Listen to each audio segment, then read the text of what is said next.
मध्य प्रदेश के बैतूल जिले के मुल्ताई से सेमरिया पाडरी के किसान मनोहर सरिया ने दुनावा वृत्त के तहसीलदार गोवर्धन पाठे पर गंभीर आरोप लगाते हुए एसडीएम तृप्ति पटेरिया को आवेदन देकर कार्रवाई करने की मांग की है। किसान मनोहर सरिया ने बताया कि तहसीलदार गोवर्धन पाठे ने उसकी खेत की बही, खसरा, नक्शा और रजिस्ट्री सहित सीमांकन के पेपर फाड़ दिए हैं। किसान मनोहर सरिया ने तहसीलदार पर आरोप लगाते हुए एसडीएम तृप्ति पटेरिया को बताया कि पटवारी और तहसीलदार द्वारा उसकी जमीन नक्शे का नामांतरण दूसरे के नाम से कर दिया है। जब उसके द्वारा मामले की शिकायत सीएम हेल्पलाइन 181 पर की गई तो नाराज तहसीलदार ने किसान मनोहर को बुलाकर शिकायत हटाने का दबाव बनाया और किसान को अंदर कर देने की धमकी देते हुए तहसील कार्यालय में किसान के पेपरों को फाड़कर भगा दिया। इस विषय में एसडीएम तृप्ति पटेरिया ने कहा कि किसान की शिकायत मेरे पास आई है, दूसरे पक्ष को सुनकर देखते हैं क्या मामला है, उसके आधार पर कार्रवाई की जाएगी।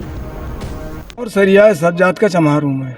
क्या समस्या हुई आज आपकी तहसील कार्यालय में? मेरे को तहसीलदार साहब ने 3-4 दिन बुलाया साहब, और आज मैं कागज लेके बही बैनामे की फोटो कापी देने गया तो बोले 181 काल वापस नहीं लेते, चीर के पूरे फेंक दी साहब, और गाली गलौज कर अभी अंदर करवा दूंगा बोले, अभी पुलिस को बुला के बोले, ऐसा बोल रहा था साहब। क्या मामला है ये? मेरा जमीन का नक्शा काटा सुधारने के लिए आवेदन दिया साहब मैंने। क्या कह रहे हैं तहसीलदार इसमें? नहीं, बोले तुमसे जो बने वो कर लो बोले। अभी आप क्या चाह रहे हैं बता? मेरा नक्शा सुधारने को होना साहब, और मेरे जैसी जमीन वैसी मैंने सीमांकन भी करवा लिया साहब, सीमांकन करने के खुट्टी गाड़ के सब कुछ करवा लिए। ये पटवारी जाता है, पटवारी मेरे से एक बार 40,000 मांगे थे साहब, नहीं देने बाबत मेरा नक्शा ही नहीं सुधारा उसने। कैलाश कवड़े उसका नाम है साहब। आज आपके कागज फाड़ दिए गए? सब फाड़ दिए साहब, पूरे कागज बही के भी और बैनामा कागज फाड़ के। तहसीलदार साहब दुनाव का है, दुनाव उसका नाम पाठेकर है साहब।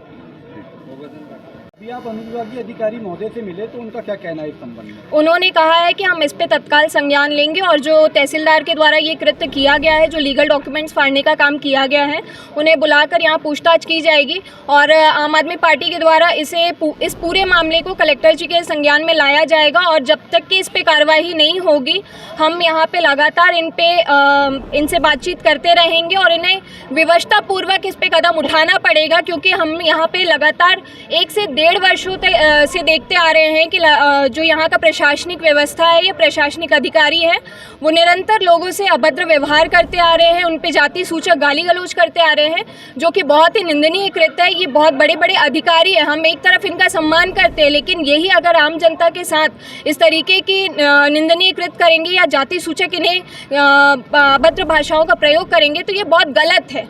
अच्छा, मान लीजिए आपकी पार्टी द्वारा अधिकारियों से बातचीत की जा रही है और बातचीत में भी बात नहीं बनी तो आम आदमी पार्टी का अगला कदम क्या होगा? देखिए, आम आदमी पार्टी बहुत पोलाइटली वे में पहले अपना प्रोटेस्ट जारी रखती है, ज्ञापन के माध्यमों से इन्हें सूचना देते रहती है, क्योंकि अधिकारियों का लगातार ये कहना होता है कि हमें सूचना प्राप्त नहीं है। तो आम आदमी पार्टी सबसे पहले इन्हें 4 से 5 बार इनके कानों में जू रेंगवाती है कि महोदया जी या आदरणीय इस तरीके की समस्याएं हैं हमारे सामने, और उसके बाद एक प्रोटेस्ट पे आती है, जो कि हो सकता है हमारा अगर इस पे संज्ञान नहीं होता है, क्योंकि ये बहुत गंभीर मामला है। एक जाति सूचक शब्द के साथ एक तहसीलदार जो भी शायद उसी जाति से आते हैं, हमें ऐसा महसूस हुआ है, तो अगर वो जाति सूचक शब्दों का प्रयोग कर रहे हैं और जनता के लिए जो काम करना चाहिए उसे छोड़ के वो दबंगाई दिखा रहे हैं, तो ये बहुत गलत है। हम आगे जो भी हमारे आला अधिकारी हैं उनसे बात करके, पार्टी के वरिष्ठ कार्यकर्ताओं से बात करके इस पे संज्ञान लेंगे कि हमें आगे इस पे आंदोलन किस तरीके से करना है।